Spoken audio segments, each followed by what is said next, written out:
Isa sa katuparan na ni Aurora at Paco ang kanilang plano para mailayo nila itong si Samantha. At samantala si Samantha naman ang tinuturo na may gawa umano sa nangyaring pagsabog sa mansyon ni Aurora. Ito ang pagdududa nila Roth at George.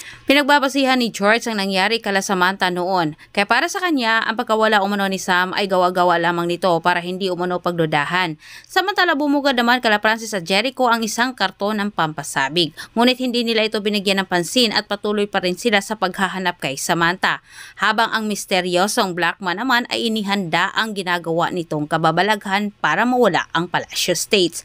Habang pinilit naman ni Paco itong si Samantha na sumama sa kanya palabas umano ng underground at magsama na umano sila. Inamin naman ni Paco kay Sam ang plano nila ni Aurora. Dagdag sinabi ni Paco na siya umano ang totoong pumatay kay Basil at alam umano niya ang pabablackmail ni Basil kay Samantha kat niya ito pinatay. Para matigil umano ang kababalahang ginawa nito.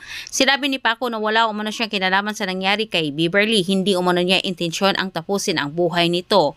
Ilalayo na umano niya si Samantha sa lahat.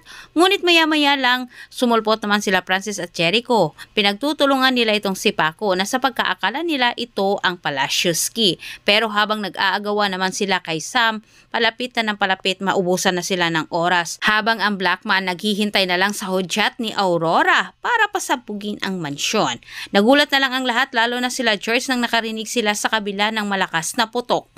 Ngunit si Amando tilang nagpapanggap siya na parang wala siyang kinalaman pero ang totoo silang dalawa ni Aurora ang nagplano sa lahat. Niligtas kunwari ni Amando itong si Galvan at si Aurora hindi pa nila alam kung nasaan ito, lalo na si Paco.